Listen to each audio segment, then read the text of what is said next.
Before we begin, if these stories resonate with you, please subscribe and hit the like button. It helps us continue bringing you these accounts. And drop a comment letting me know where you're watching from. Now, a respectful note. This story involves the Wind River Reservation and addresses the very real crisis of missing and murdered Indigenous women and girls. While fictionalized, it's rooted in awareness of these tragic realities. Let's begin. My name is Sheriff John River, and I've worked in Fremont County, Wyoming for 18 years. Half that time, I've been sheriff. I know this territory like I know my own reflection. Every dirt road, every ranch, every family. The Wind River Indian Reservation covers a massive portion of my jurisdiction, and I've worked closely with the Eastern Shoshone and Northern Arapaho tribal police for my entire career. I thought I knew everything about this land. I was wrong. It started on March 14, 2006, with a missing person report that shouldn't have existed. I was at my desk in Lander, going through paperwork, when Deputy Sarah Martinez walked in with a file folder and a confused expression I'd never seen on her before. "Sheriff, I need you to look at something." I don't know what it is. She spread the contents across my desk. A missing person report filed by a woman named Rita Blackburn, reporting her daughter, Angela, missing. The report was dated that morning, filled out at our station by Rita herself. Sarah had witnessed it. "Okay," I said. "What's the problem?" "Let's get the investigation started." "That's the thing, Sheriff." I went to Rita's house to do the follow-up interview, and she looked at me like I was crazy. She doesn't have a daughter named Angela. She has 2 sons, both grown and living in Casper. No daughter. Never had a daughter. I looked at the report. Rita's signature, clear as day. Angela Blackburn, age 19, last seen March 13, 2006. Maybe she was confused when she filed it. Mental health issue. That's what I thought. But Sheriff, I was there when she filled it out this morning. I watched her write it. She was completely coherent, talking about her daughter, showing me photos on her phone. Photos on her phone. Did you save them? Document them? Sarah's face went pale. That's the other thing. I took notes. I wrote down everything she told me about Angela. Description, habits, friends, everything. But when I got back to my car, my notes were blank. The pages where I'd written about Angela, they're empty. Like I never wrote anything. She showed me her notepad. Pages with her handwriting clearly visible on other cases, but the pages from the Angela Blackburn interview were pristine, like they'd never been touched. "That's not possible," I said. "I know, but there's more. I checked our database. There's no birth certificate for Angela Blackburn, no school records, no social media presence. It's like she never existed. But I remember Rita talking about her this morning. I remember the photos she showed me. A cold feeling settled in my stomach. Take me to Rita's house." We drove to the reservation, to a small house on the outskirts of Fort Washakie. Rita Blackburn answered the door, a Shoshone woman in her late 50s with kind eyes and a welcoming smile. "Sheriff River, Deputy Martinez, what brings you out here?" I held up the missing person report. "Mrs. Blackburn, you filed this report this morning about your daughter Angela." She looked at the paper, at her own signature, and her face clouded with confusion. "I don't understand. I didn't file that, and I don't have a daughter. Just my 2 boys, Marcus and Thomas. This is your signature." "Yes, that's my signature, but I don't remember writing this, and, Sheriff, I'd remember if I had a daughter." We spent an hour with her, going over the timeline, checking her house. There were no photos of Angela, no bedroom for a 3rd child, nothing to suggest a daughter had ever lived there. But Rita's signature on that report was real, verified by our documents expert later that day. Sarah and I sat in my truck after leaving, staring at the mountains in the distance. "This doesn't make sense," Sarah said. "I remember taking that report. I remember Rita talking about her daughter. How can I remember something that apparently never happened?" "I don't know. But we need to figure this out." That night, I couldn't sleep. I kept thinking about the blank pages in Sarah's notebook, about Rita's genuine confusion, about the signature that was real but described someone who'd never existed. Around 2 a.m., my phone rang. It was Tribal Police Chief Raymond Redfeather, a longtime friend and colleague. "John, we need to talk. Can you come out to the reservation, now?" "What's going on, Ray?" "Something I can't explain over the phone. Something that's happened before, but we don't talk about it. It's time you knew." I drove out to the Tribal Police Station, a small building in Fort Washakie. Ray was waiting outside, smoking a cigarette even though he'd quit 5 years ago. "Ray, what's this about?" He took a long drag, then stubbed out the cigarette. "Angela Blackburn. That's what this is about." My blood went cold. "You know about Angela?" "I know about what happened to Angela. And I know about the 19 others before her." 19 others? Ray, what the hell are you talking about? He led me inside to his office and pulled out a locked drawer from his desk. Inside was a journal, old leather, filled with handwriting from multiple people. "This has been kept by tribal police for 30 years, Ray said. "Passed down from chief to chief. It's the only way we remember." He opened it to the most recent entry. It was dated that morning, written in Ray's handwriting. March 14th, 2006. Angela Blackburn, age 19, Shoshone, reported missing by her mother Rita. By afternoon, Rita no longer remembered having a daughter. Birth certificate vanished. Photos disappeared. Only tribal police remember because we wrote it down before the erasure completed. I felt dizzy. Erasure? Ray, what is this? "Sit down, John. This is going to take a while." He poured us both coffee and began. 30 years ago, in 1976, a young Shoshone woman named Mary Littleshield disappeared from the reservation. Tribal police investigated. FBI got involved because of jurisdiction issues. But you know how those cases go. Federal jurisdiction on reservations is a mess. The investigation stalled. No arrest was made. A week after the investigation went cold, Mary's mother went to tribal police saying she couldn't remember her daughter. Not couldn't remember what happened to her, but couldn't remember having a daughter at all. Police thought she was in shock, trauma-induced amnesia. But then they checked records. Mary's birth certificate was blank. Photos of her had empty spaces where she should be. It was like she'd been erased from reality. The tribal police at the time, they were all native. They noticed something the white investigators didn't. They still remembered Mary. While everyone else forgot, while records changed, tribal police who'd written about her in official reports could still recall her. "That's not possible," I said. "People don't just get erased from reality." That's what they thought, too. Until it happened again. And again. Over 30 years, 20 women have disappeared from this reservation. All unsolved, all native. And within days of the investigation going cold, they're erased. Families forget them. Records vanish. They're gone from history itself.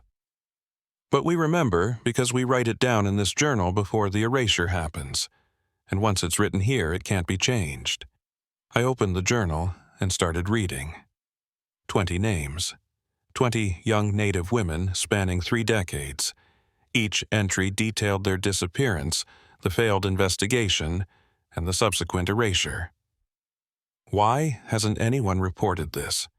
Why aren't people talking about this? Because everyone forgets except us. And if we tried to tell the media, tried to tell the FBI, what would we say? People are being erased from reality. They'd think we were crazy. Besides, by the time anyone could investigate, the evidence would be gone. The only proof is this journal. There has to be an explanation. Some rational reason. Ray looked at me with ancient eyes. John, this is the Wind River. This is land that's seen genocide, broken treaties, generations of injustice. When murders go unsolved, when justice isn't served, the land itself responds. It erases the victims to protect the guilty. Because if there's no victim, there's no crime. If there's no crime, the corruption of the justice system doesn't have to be acknowledged. That's insane. Is it? You saw Rita Blackburn's signature. You saw Sarah's blank notebook pages. You're seeing the erasure happen in real time. Angela Blackburn existed yesterday. Today, only we remember her because she's written in this journal. I stood up, needing to move, to think. So, what do we do? Just let people be erased. That's what we've been doing for 30 years. What else can we do? We can't solve murders that the federal system won't prosecute. We don't have jurisdiction for major crimes on the reservation. It all goes federal, and federal investigators don't care enough. So the land erases the victims, and life goes on. That's not good enough. I know. But John, you need to understand something. This erasure, it's progressive. First, family forgets, then friends, then records change. Within a week, the person never existed at all. But there's one more stage. What stage? The investigators forget too. Everyone who worked the case, who tried to find the truth, they forget the person ever existed. It's the land's final protection for the killer. And John, you're investigating Angela Blackburn right now. The implication hit me like a truck. You're saying I'm going to forget her. In about 6 days, if the pattern holds, you'll forget Angela Blackburn ever existed. You'll forget you read this journal. You'll forget this conversation. Unless what? Unless you solve the case. That's the rule, we think. If justice is served, if the killer is caught and punished, the erasure stops. The person stays real. But in 30 years, we've never managed it. Federal jurisdiction, lack of resources, suspects who disappear across state lines. We've never solved one in time. I looked at the journal again, at Angela's name written in Ray's careful handwriting. A 19-year-old woman who'd been erased from her own mother's memory, who would be erased from mine in less than a week. Tell me everything you know about Angela's disappearance. Ray pulled out a thin file, not much. She was last seen 3 days ago at a party in Riverton. Off reservation, so some witnesses aren't native. She left with someone. Witnesses disagree on who. No body found yet. Tribal police started investigating, but once it crossed into your jurisdiction, it became complicated. Jurisdiction. Always jurisdiction. That's the heart of it, John.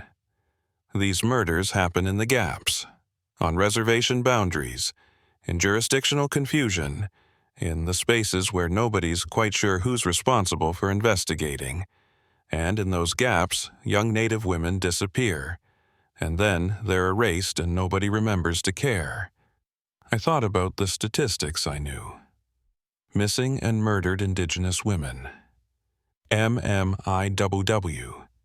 Numbers that were impossibly high, cases that went nowhere. I'd always thought it was tragedy and systemic failure. I hadn't realized it might be something more, something that literally erased the victims from existence. I need to talk to the witnesses, I said.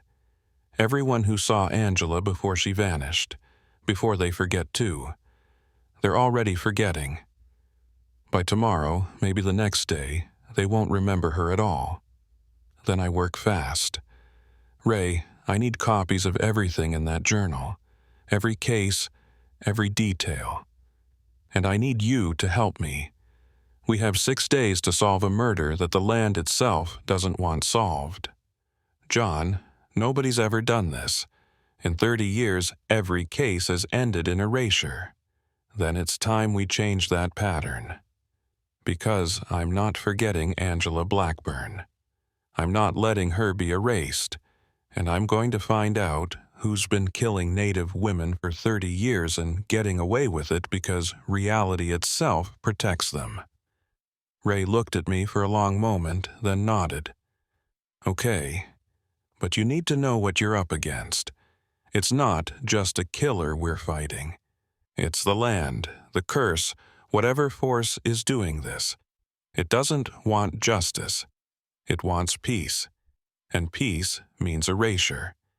Then we're going to war. I left Ray's office with copies of the journal entries with Angela's case file, with a list of witnesses who still remembered her. I had 6 days before I forgot everything. 6 days to solve a murder. 6 days to stop an erasure. 6 days to break a pattern that had persisted for 3 decades. As I drove back to Lander, watching the sun rise over the Wind River Range, I thought about Angela Blackburn. 19 years old, with dreams and friends and a future. Now she was disappearing from reality itself, being erased from history because justice had failed her. Not anymore. I was going to remember her. I was going to find her killer.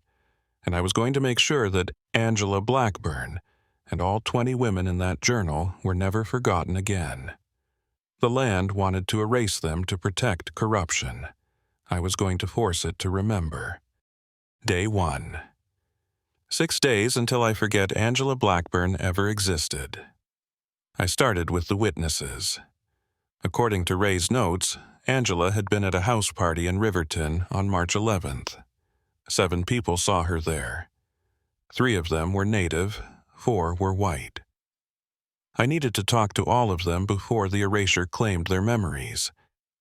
The first witness was Tyler Morrison, a white college student from Central Wyoming College. I found him at his apartment around 9 a.m. Angela? He squinted at the photo I showed him. Yeah, I think I remember her from the party. Pretty girl, quiet. She left with, He trailed off, his eyes going unfocused. Who did she leave with, Tyler? I don't remember. Sorry, man. That party was kind of a blur. Try to remember. This is important. I really can't. Actually, wait. Did you say Angela? I don't think I knew anyone named Angela at that party. I felt a chill. You just said you remembered her. Did I? He looked genuinely confused. Sorry, Sheriff. I don't think I can help you. The erasure was accelerating. Tyler had remembered her when I first showed the photo, but within minutes, the memory was gone. I tried the next witness immediately. Jessica Longman, a Arapaho, worked at the gas station in town. She was more resistant to the erasure, confirming what Ray had said about Native people holding memories longer. Angela Blackburn, yeah, she was at Derek's party. I talked to her for like an hour. She was worried about something. Said she'd seen something she wasn't supposed to see. Wouldn't tell me what. Who did she leave with? Some white guy, older, maybe 30s. Not a college kid. He was dressed nice, like he had money. Angela seemed nervous around him, but went with him anyway. Can you describe him? Tall, brown hair, wearing a suit jacket. That's all I remember. But Sheriff, something weird is happening. I've been trying to remember more about that night, and it's like the memories are fading, like they're being pulled out of my head. I know. That's why I need you to write down everything you remember. Right now. Every detail she did, and I made sure to witness it. To verify that the words were there before they could disappear like Sarah's notes had. By noon, I'd interviewed 5 of the 7 witnesses. The white witnesses were already forgetting. The native witnesses remembered more, but felt the pull of erasure, described it as memories becoming slippery or foggy. The description was consistent. Angela had left with an older white man in expensive clothes, someone who didn't belong at a college party, someone with authority, maybe money. But nobody could remember his face. That detail was the first to go, like the erasure protected him specifically. Back at the station, I spread everything out on my desk. Photos, notes, copies of the journal entries. Sarah came in with coffee and her own notebook. "Sheriff, I've been thinking about this. The erasure, the way it works. It's methodical. It removes evidence in a specific order.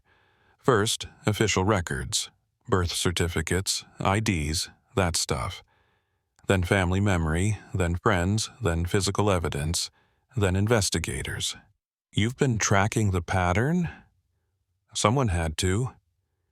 And I think I know why we remember longer than civilians. We write official reports. Something about documenting it in an official capacity creates resistance to the erasure, like the land has to work harder to erase documented truth.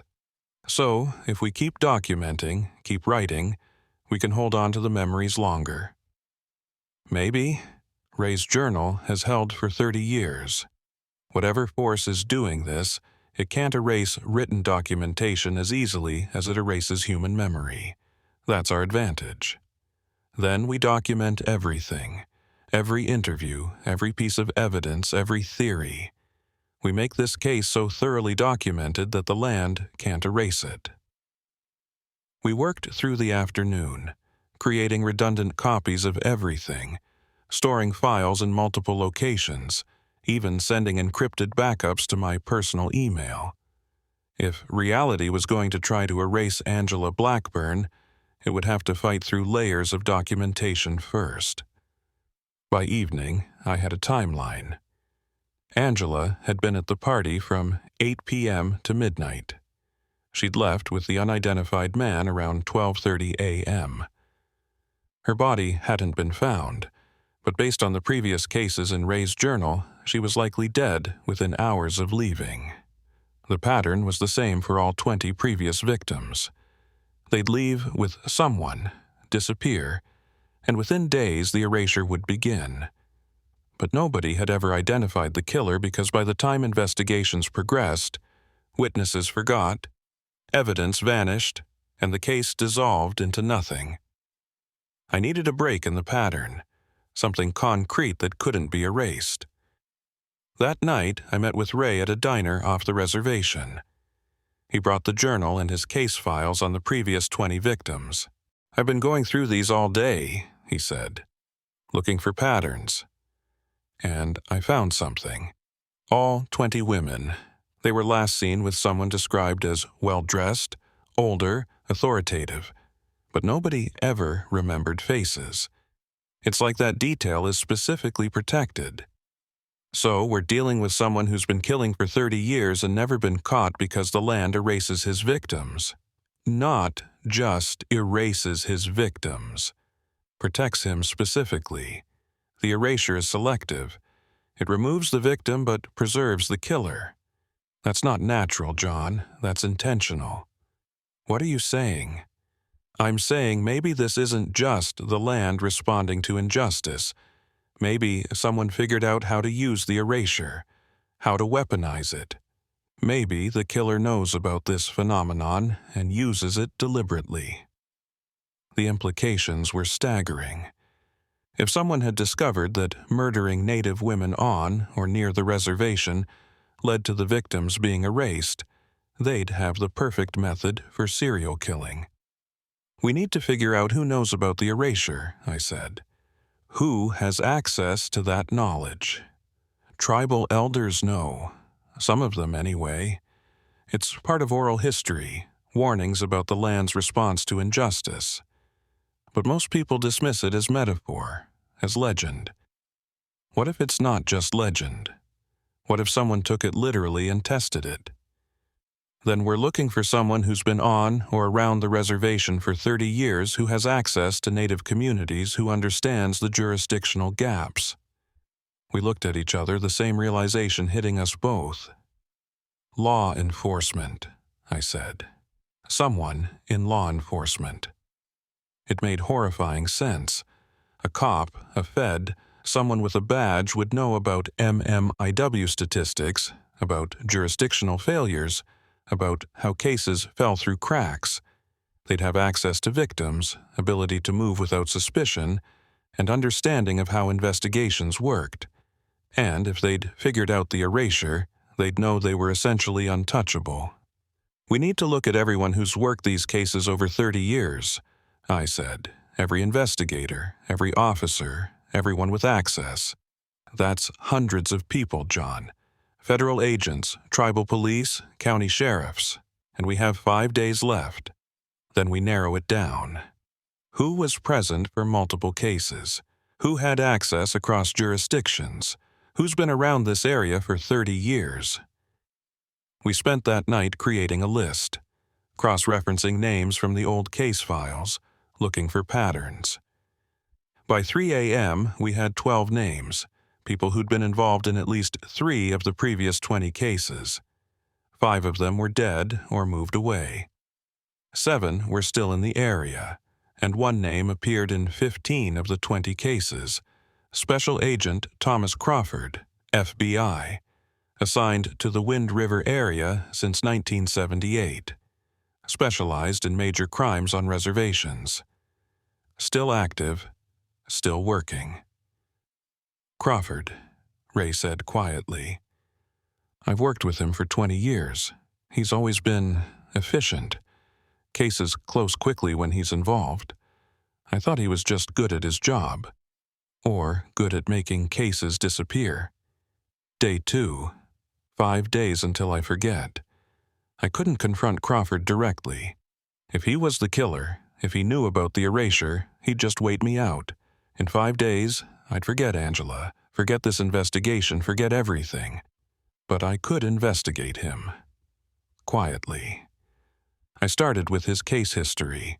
Sarah accessed FBI databases using her law enforcement credentials. Crawford had worked 243 cases in his career, mostly on reservations across Wyoming, Montana, and South Dakota. Of those 243 cases, 187 remained unsolved. That wasn't unusual for reservation cases. The jurisdictional nightmare meant most went nowhere, but the pattern was striking. The unsolved cases were overwhelmingly murders of young Native women. He's either the worst FBI agent in history, Sarah said, or he's hiding something. Keep digging. Financial records, property holdings, anything that shows pattern. While Sarah worked databases, I went old school. I drove to Crawford's house in Riverton. He lived alone in a nice property on the edge of town, backing up to open land. His personal vehicle was a white SUV, expensive, well-maintained. I didn't approach the house. Instead, I set up surveillance from a distance, camera with a long lens, documenting his movements. Crawford left around 11 a.m., drove to the FBI office in Lander. Routine. But when he left the office around 4 p.m., he didn't go home. He drove to the reservation. I followed at a distance, watching as he stopped at 3 different locations. Each stop was brief, maybe 5 minutes. He wasn't going inside buildings, just pulling over, looking around, then moving on. He was hunting, looking for potential victims. At the 3rd stop, near Fort Washakie, a young Shoshone woman approached his vehicle. They talked through the window for a few minutes. I got photos of the interaction. Then Crawford drove away, and the woman walked back toward town. I wanted to warn her, to tell her to stay away from him, but I had no proof. Just surveillance photos and a theory. If I revealed myself too soon, if Crawford knew I was investigating him, he'd wait out the erasure. I'd forget, and he'd continue. I needed more. That night, I showed Ray the photos. The woman he talked to, that's Melissa Whiteplume. She's 19, works at the tribal college. She's exactly the profile. We need to warn her. And tell her what? That an FBI agent might be a serial killer, but we can't prove it. And also, everyone will forget about it in a few days because of a reality-erasing curse. He was right. We needed concrete evidence. Something that would stand up even after the erasure tried to destroy it. Day 3. 4 days until I forget. The erasure was getting stronger.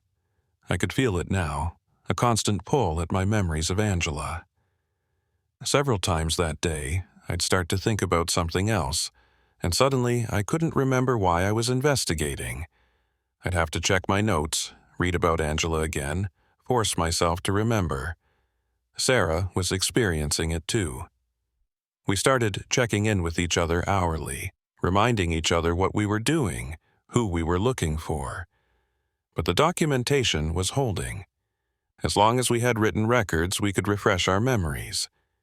The erasure couldn't touch ink and paper as easily as it could touch human recall. I got a break around noon. Sarah found property records. Crawford owned more than just his house in Riverton. He owned 6 properties across Wyoming, Montana, and South Dakota, all in remote areas, all near reservations.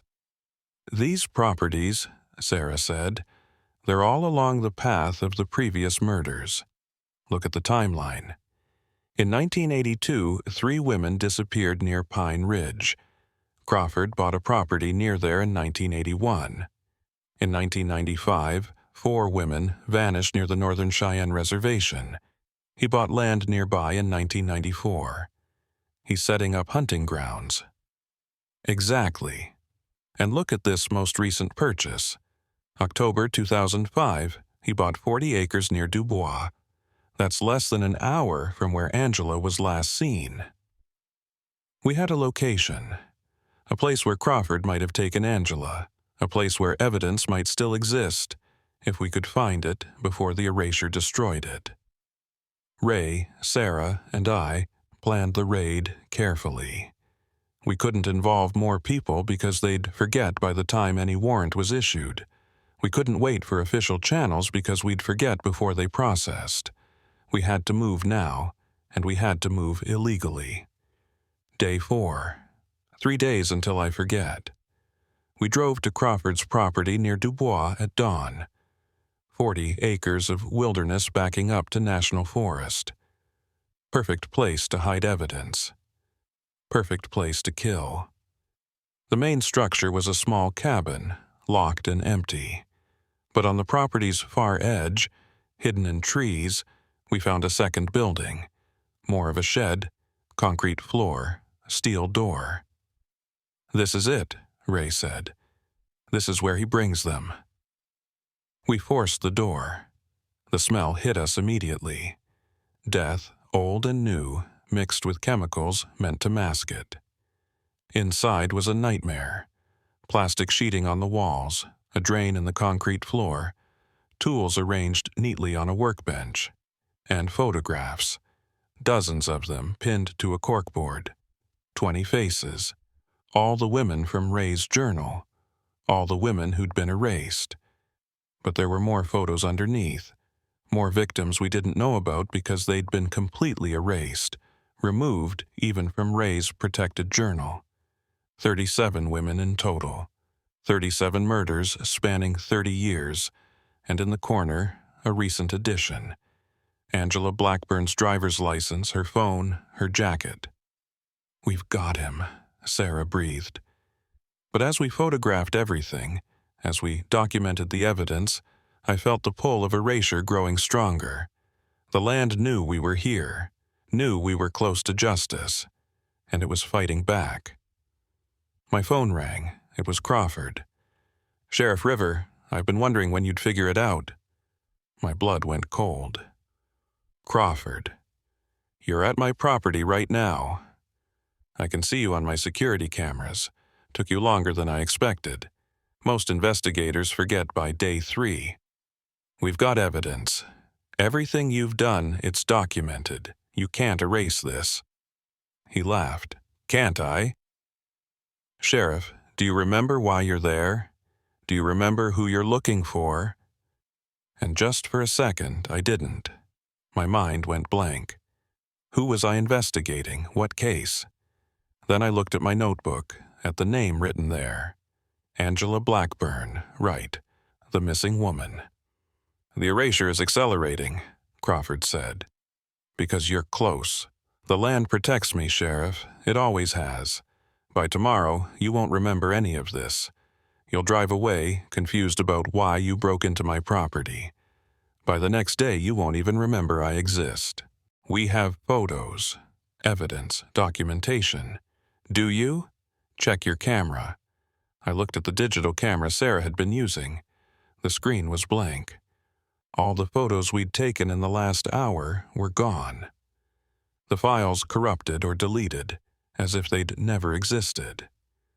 "The closer you get to me, the stronger the erasure becomes," Crawford continued. "It's protecting its favorite son. I figured this out 20 years ago, Sheriff. I discovered that if you kill Native women in the jurisdictional gaps, they get erased. The land itself covers up the crime. It's beautiful, really. Perfect system. You're insane. I'm protected. There's a difference. Now, you and your friends need to leave my property. Drive away. Forget, in 3 days, none of this will matter." He hung up. We were out of time. The erasure was attacking us directly now, removing evidence in real time. We had 3 days left, and the case was dissolving around us. "We need to force justice," Ray said. "Right now. Today. If we wait, we'll forget. How? We can't arrest him. Any evidence we gather disappears. Any testimony we give will be forgotten. Then, we don't use the legal system," Ray said. "We use the land itself." He pulled out his journal, flipping to a page I hadn't read before. An entry from 1976, from the very first case. "The elders say the erasure responds to unsolved murders," Ray read. "It removes victims when justice fails. But if justice is served, if the killer is punished, the erasure reverses. The victims return to memory. The land remembers." "So we need to kill Crawford?" Sarah asked. "We need to ensure justice is served," Ray corrected. "By any means necessary, because in 3 days we won't remember any of this. Angela Blackburn will be erased completely, and Crawford will continue hunting." I looked at the evidence around us, at the photos of 37 murdered women, at the shed where a serial killer had operated for 3 decades with complete impunity, and I made a decision. We're going to stop him. Today, whatever it takes, we're bringing him to justice, even if that justice is outside the law. Ray nodded. "The land doesn't care about our laws. It cares about balance. Crawford has taken 37 lives. It's time he paid for them. 3 days until I forget. 3 days to stop a killer who had reality itself protecting him. 3 days to save Angela Blackburn from being erased completely." The countdown had begun. Day 5. 2 days until I forget Angela Blackburn. 2 days until 37 murdered women are completely erased from existence. We couldn't wait for the legal system. Crawford was right about that. By the time any warrant was issued, any arrest made, we'd have forgotten why. The erasure was accelerating, attacking us directly now because we were close to exposing it. But Ray's journal had given us a clue. Justice stops the erasure. Not legal justice necessarily, but true justice. The land responds to balance, to the restoration of what was taken. We needed a plan that worked within the reality of what we were dealing with. A curse that protected killers and erased victims, and a serial murderer who'd weaponized that curse for 30 years. "We can't kill him," Sarah said, as we sat in my truck outside Crawford's property. "That makes us murderers. That's not justice." "Then what?" I asked. "We can't arrest him legally. We can't prosecute him. Any evidence we gather disappears. Any testimony we give will be forgotten. The system can't touch him because the erasure is part of the system now." Ray was quiet, studying his journal. Then he looked up. "The erasure protects him because he operates in jurisdictional gaps. But what if we force the jurisdiction issue? What if we make it impossible for the case to fall through cracks?" "How?" "We make it federal and tribal simultaneously. Get both systems working the case at once. The erasure works because investigations fail, because cases go cold. But if we force multiple agencies to investigate simultaneously, document everything redundantly, it's harder to erase." "Crawford is federal," Sarah pointed out. "He'll just shut down the FBI side. Not if we go over his head. Not if we make this so public, so documented that even the erasure can't hide it." An idea was forming. Dangerous, probably illegal, but it might work. "We force his confession," I said. "Record it, broadcast it, make it impossible to erase because it's everywhere at once. Then we arrest him publicly, with witnesses, with multiple agencies present. We make the justice so visible, so documented, that the land has to acknowledge it." "How do we force a confession from an FBI agent who knows we're going to forget everything in 2 days?" I looked at Crawford's property, at the shed full of evidence that was slowly being erased even as we spoke.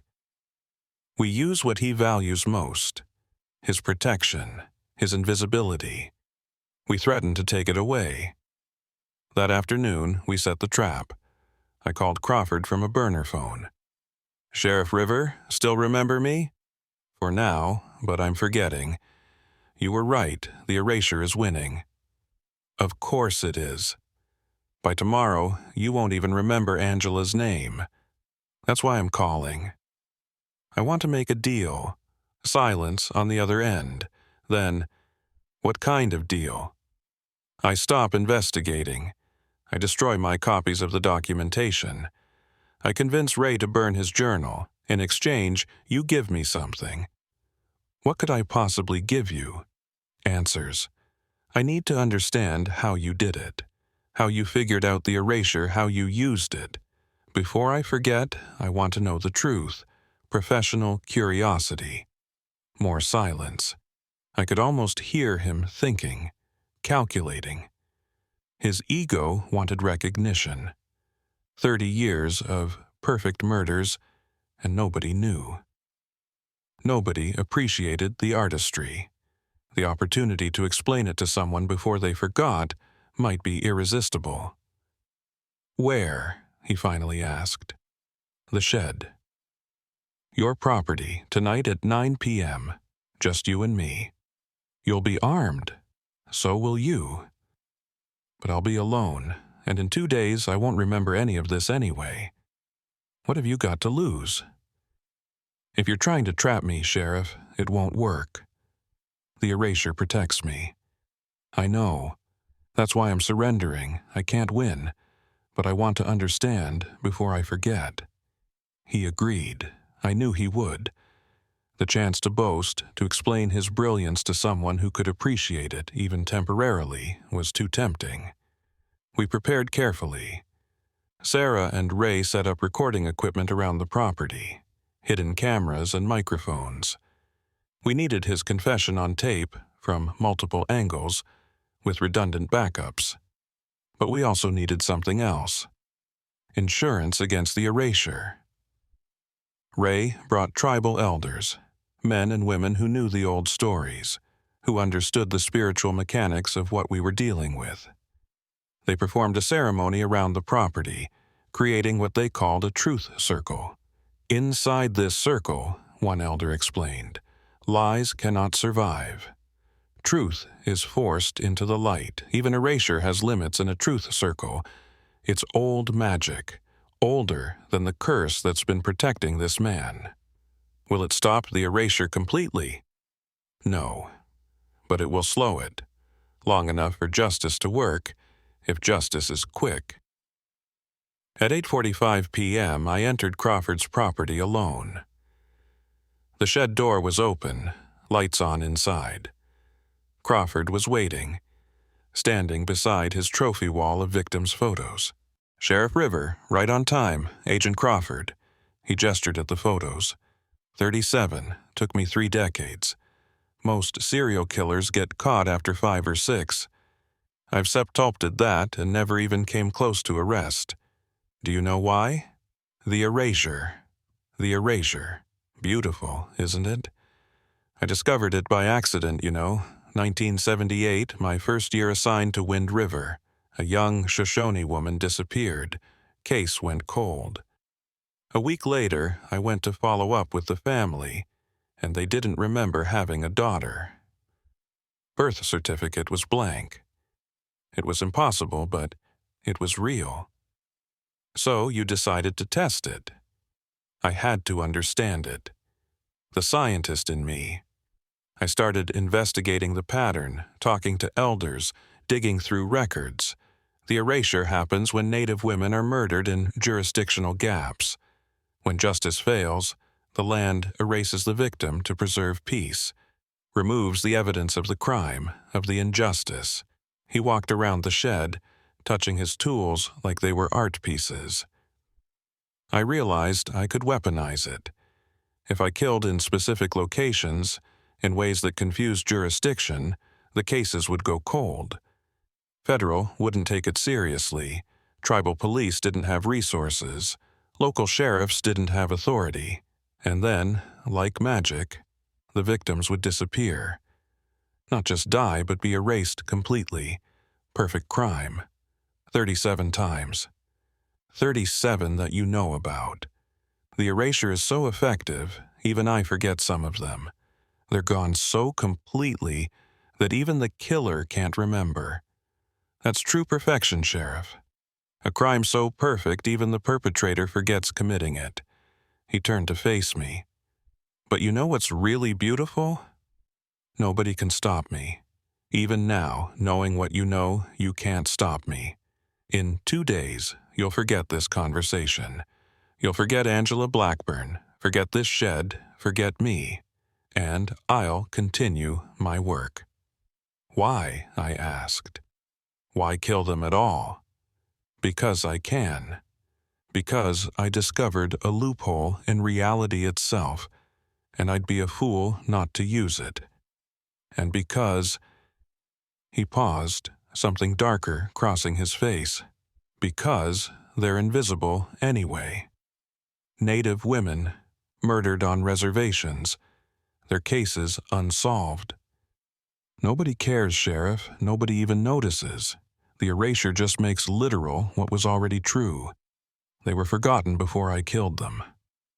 I felt rage building, but I kept my voice calm. And Angela Blackburn? Pretty girl. Smart. Saw me at a previous disposal site, recognized me from FBI visits to the reservation. She was asking questions, making connections. I couldn't let her expose the pattern, so she had to go. Where's her body? In the forest about 5 miles north, buried deep. Not that it matters. In 2 days, nobody will remember she existed to look for a body. Is that what you told yourself for 37 murders? I don't need to tell myself anything. The land tells me I'm right every time it erases a victim. If what I was doing was truly wrong, the erasure wouldn't protect me. But it does. For 30 years it has. That's validation, Sheriff. The earth itself agrees with me. That was enough. I'd gotten what I needed. His confession, his admission of methodology, his revelation of burial sites. All recorded. I glanced toward where I knew the hidden cameras were positioned. Ray was watching, waiting for my signal.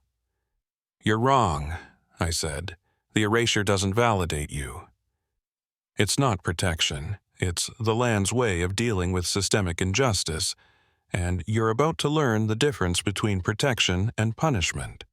Crawford's expression changed. "What did you do?" "I stopped the erasure. Made sure your confession would survive. Truth circle ceremony. Multiple recording devices, witnesses from both federal and tribal jurisdictions. And most importantly," I pulled out my phone, showing him the live stream. 200 people watching this conversation in real time, including FBI supervisors, tribal council members, and the families of your victims. His face went pale. "That's not possible." The erasure would have stopped the recording. Erasure works in jurisdictional gaps. We eliminated the gaps, forced all the systems to work together simultaneously. Your confession is recorded by tribal police, county sheriff, and federal witnesses. It's been backed up to servers in 3 states. It's been seen by hundreds of people. It doesn't matter. In 2 days, everyone forgets. Wrong. Ray, now. Ray and Sarah emerged from hiding, along with 6 tribal police officers and 3 FBI agents I'd contacted directly, bypassing Crawford's chain of command. "Thomas Crawford," I said, "you're under arrest for the murders of Angela Blackburn and 36 other women. You have the right to remain silent." As I read him his rights, I saw something I'd never seen before. The erasure, visible, a shimmer in the air, like heat waves, trying to warp reality around Crawford, trying to erase the arrest, the confession, the evidence. But the truth circle held. The ceremony Ray's elders had performed was stronger than the curse. Or maybe it was the documentation, the redundancy, the fact that justice was finally happening in full view of multiple systems simultaneously. Crawford started laughing as we cuffed him. "You think you've won? The erasure is still active. In 2 days, you'll forget. The recordings will corrupt. The witnesses will lose their memories. I'll be released, and this will all disappear." "Maybe," I said. "Or maybe when justice is actually served, the erasure stops. Let's find out." We transported Crawford to federal custody. The arrest was documented by 3 separate agencies. His confession was entered into evidence by tribal police, county sheriff's department, and FBI internal affairs. And then we waited to see if we'd remember. Day 6. 1 day until I was supposed to forget. I woke up knowing exactly who Angela Blackburn was. I remembered her face, her case, every detail. The erasure had stopped. I called Ray. "You remember?" "Everything. And John, check your records." I opened the case file. All the documentation was still there. Photos, notes, witness statements. Nothing had been erased. "It's working," Ray said. "Justice is breaking the curse." But the real test came when we visited Rita Blackburn. She opened the door, and her eyes were red from crying. "Sheriff River, did you find her? Did you find my Angela?" "You remember her?" "Remember her?" Of course, I remember my daughter. How could I forget? The erasure had reversed. Rita remembered Angela now because justice was being served. The land was restoring what it had taken. Over the next week, more memories returned. Families suddenly remembered daughters they'd forgotten. Birth certificates reappeared. Photos that had been blank now showed faces. All 37 victims were returning to reality. The FBI investigation expanded. With Crawford's confession and the evidence from his properties, they found burial sites, recovered remains, confirmed identities. Every single victim from Ray's journal, plus dozens more we hadn't known about. Crawford was charged with 63 counts of first-degree murder spanning 3 decades. The case made national headlines. FBI agent used jurisdictional loopholes to murder Indigenous women for 30 years. But the media didn't know the whole truth. They couldn't. How do you explain erasure, reality-warping curses, the land itself protecting killers? We kept that part out of the official record. Only a few people knew the full truth. Me, Ray, Sarah, the tribal elders who'd performed the ceremony. And we'd carry that knowledge forward, watching for any signs that the erasure might return. Day 7 should have been the day I forgot everything. Instead, it was the day Angela Blackburn's body was found, exactly where Crawford said he'd buried her. She was returned to her mother, given a proper burial, mourned by a community that now remembered her. At her funeral, Rita Blackburn approached me. "Thank you for not forgetting her," she said. "Everyone else did, for a little while. But you kept looking. You kept remembering. I almost didn't," I admitted. "The erasure nearly won. But it didn't." "You fought for her. You fought for all of them. She was right. We'd fought against reality itself and won, but I knew the truth was more complicated. We'd won because we'd forced justice through a broken system. We'd bent rules, ignored jurisdictions, operated outside the law. We'd done what was necessary because the legal system had failed for 30 years. The question was, would it fail again? That night, Ray and I sat in his office, the journal open between us. "It's over," I said. "Crawford's in custody. The victims are remembered." The erasure stopped. "For now," Ray replied. "But John, the erasure is still out there. It's a response to systemic injustice, to the jurisdictional nightmare that allows MMIW to happen. We fixed one case, stopped one killer, but the conditions that created the erasure, they're still there. So it could happen again. It will happen again. As long as Native women can be murdered without justice, as long as cases fall through cracks, the land will respond. Maybe not with erasure next time, maybe something else, but it will respond." I looked at the journal, at the names that were slowly reappearing on pages that had been blank for decades. Reality healing itself, restoring the victims. "Then we make sure it doesn't," I said. "We fix the system. We close the gaps. We make sure jurisdiction isn't a shield for killers. That's bigger than one sheriff and one tribal police chief. Then we make it bigger." Crawford's case is national news. People are paying attention. Maybe we can use that attention to fix what's broken. Ray nodded slowly. "Maybe. But John, you need to know something. The erasure stopped, but it left a mark on you. You fought it directly, resisted it for 6 days. That changes a person." "What do you mean?" "You'll remember things others forget. You'll see patterns others miss. You're connected to the land now, to the forces that create erasure. That's not always a gift.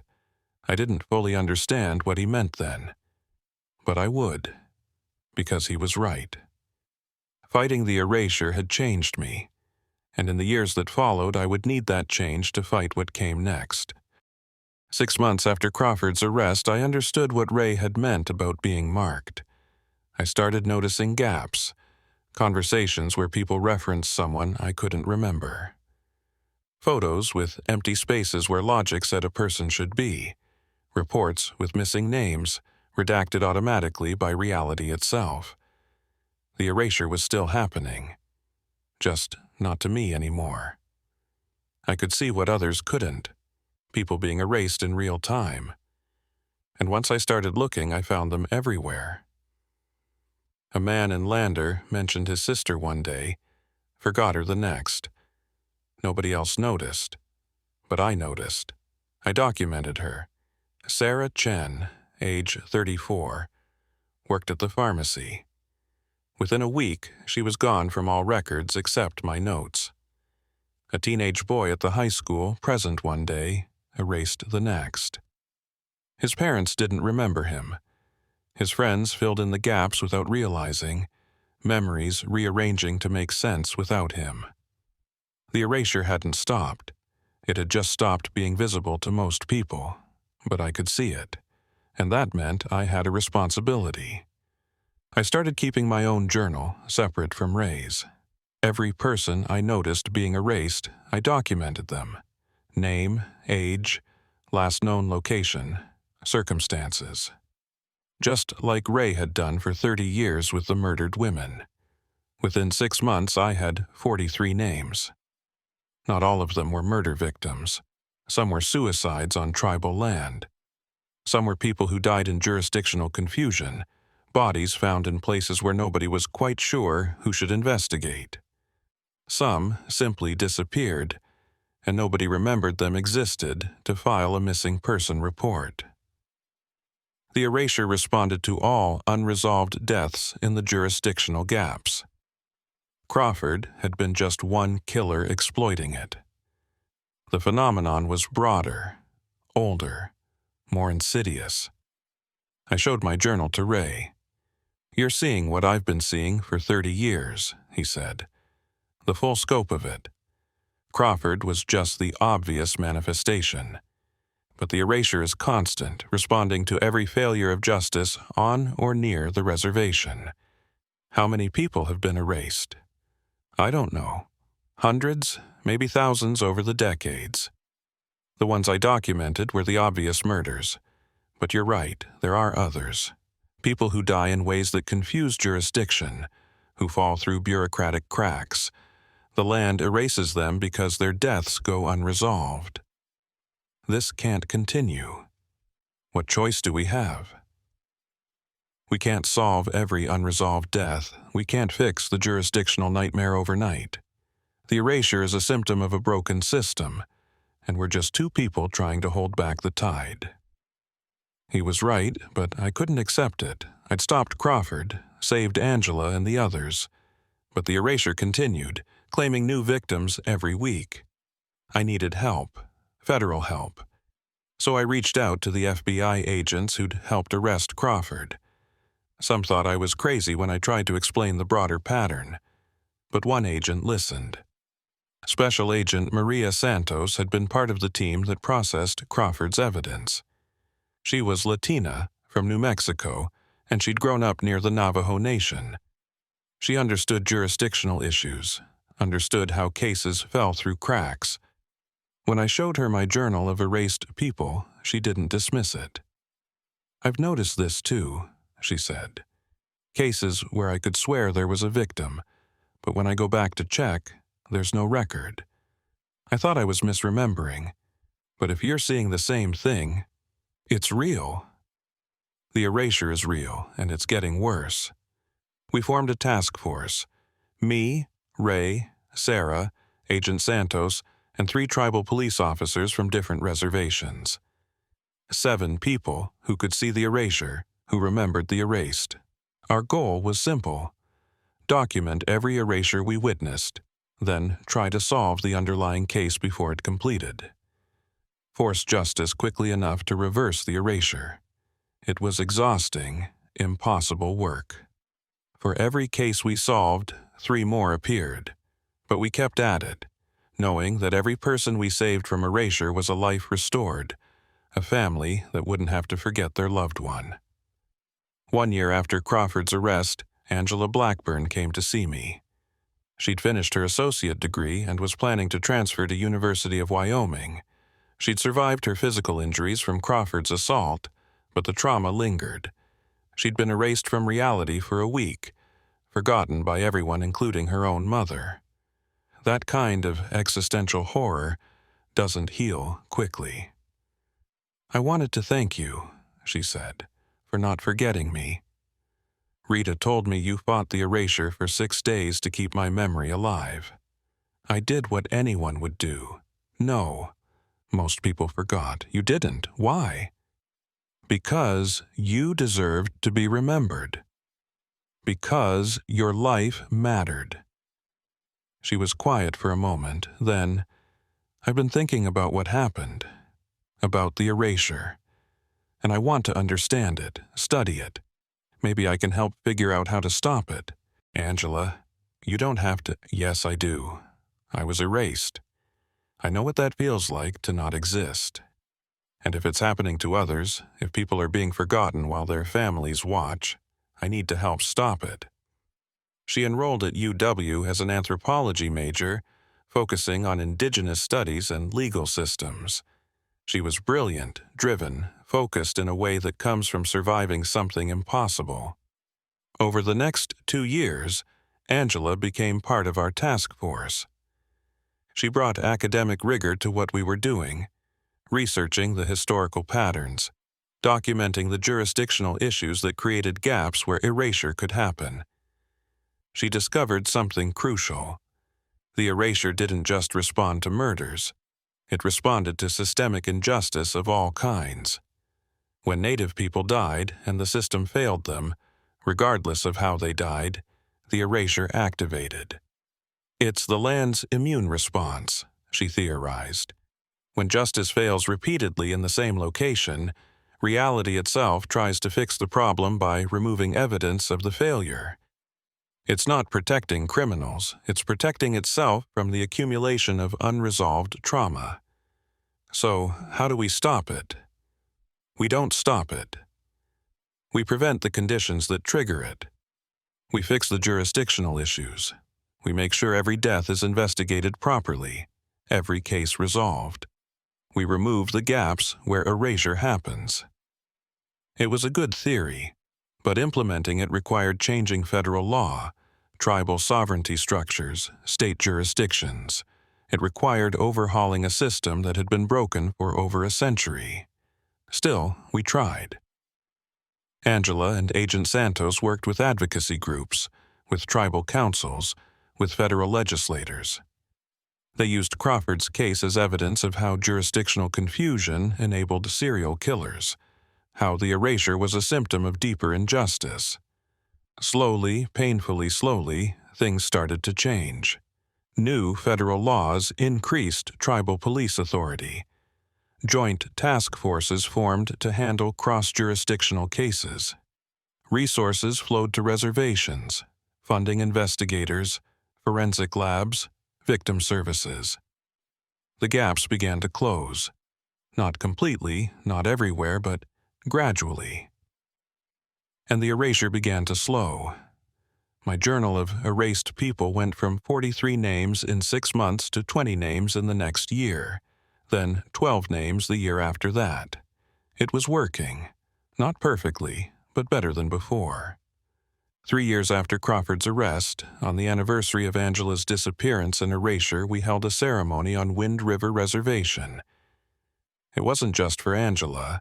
It was for all 63 of Crawford's confirmed victims, and for the hundreds of others who'd been erased over the decades. The ones we knew about and the ones we'd never recover because they'd been erased so completely that even my marked perception couldn't detect them. Families came from across the region. Families who now remembered their daughters, sisters, mothers because justice had been served. Families who'd lived for years with blank spaces in their memories, suddenly restored when Crawford was arrested. Rita Blackburn spoke about Angela, about the week she'd forgotten her daughter existed, about the horror of those missing memories returning all at once. "I'm grateful Angela was found," Rita said. "I'm grateful she's alive and thriving." But I think about the families who aren't this lucky, the ones whose loved ones are still erased, still forgotten. We have to keep fighting for them. After the ceremony, Ray pulled me aside. "John, there's something you need to know. The mark the erasure left on you, it's not permanent." "What do you mean?" "You can see the erased because you fought the curse directly, but that sensitivity fades. In another year, maybe 2, you'll stop noticing the gaps. You'll become like everyone else, unable to see what's being erased." "Is that happening to you?" "It already has. I can't see the new erasures anymore. Haven't been able to for 6 months. That's why you've been leading the task force. Why you've been the one documenting the new cases. You're the only one left who can still see it." I felt a chill. "So, when my sensitivity fades, nobody will see the erasures anymore." Not unless we find someone else who's fought the curse and survived. Not unless we mark someone else the way you were marked. We can't deliberately expose people to erasure just to give them the ability to see it. That's monstrous. I know. But John, when your sensitivity fades, we'll be blind again. The erasure will continue, but nobody will notice. People will be forgotten, and we won't even know to mourn them. It was a horrible thought, but he was right. My marked perception was already fading. The gaps I'd been seeing clearly 6 months ago now required more concentration to notice. Within a year, I might not see them at all, unless something changed. Unless we truly fixed the system, closed all the gaps, prevented all the conditions that triggered erasure. It seemed impossible. But we'd done impossible things before. 5 years after Crawford's arrest, I retired from the sheriff's department. Not because I wanted to, but because I had to. The stress of fighting erasure, of documenting the forgotten, had taken its toll. But I didn't stop working. I just changed roles. I founded a nonprofit, the Remembering Project.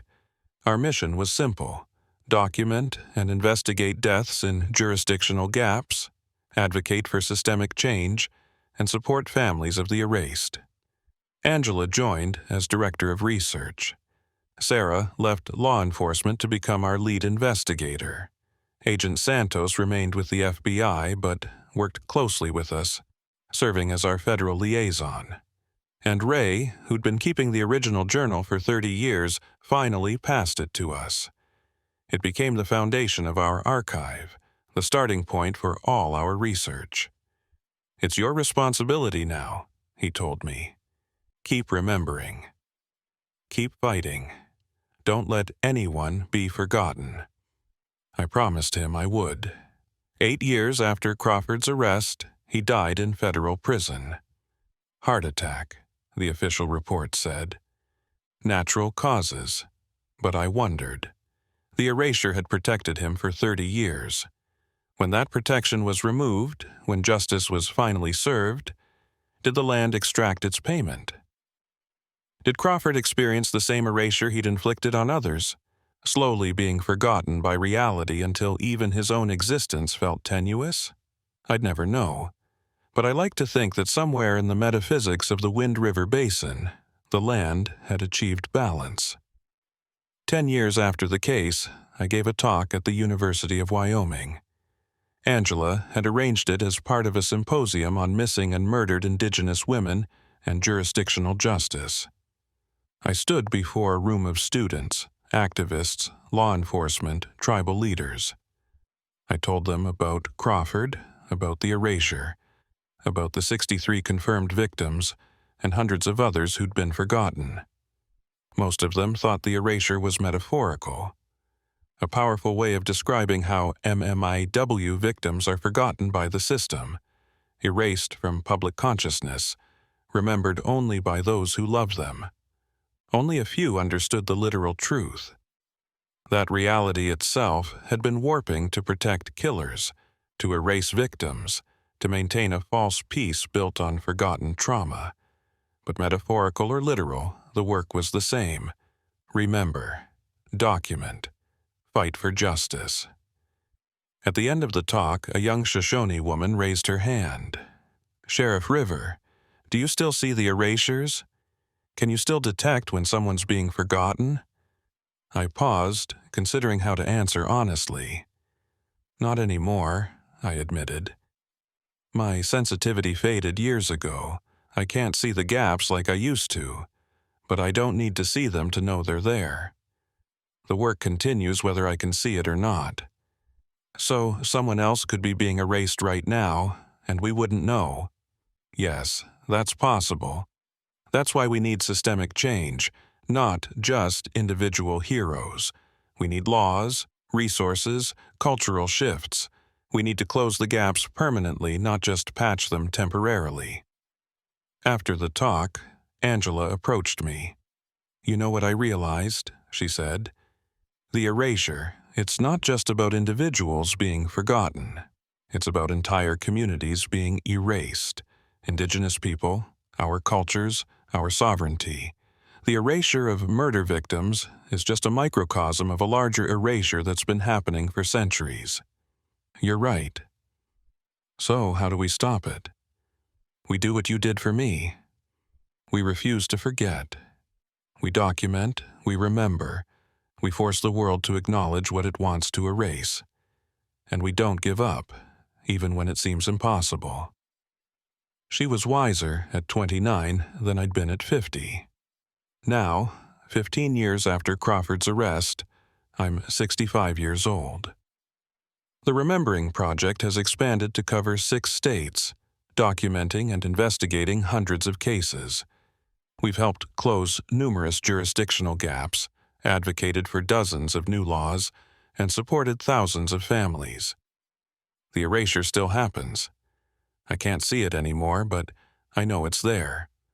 Reports still come in of people who vanish from memory, cases that disappear from records, gaps in reality that nobody else notices. But it's less than before. The gaps are smaller. The system is slowly healing.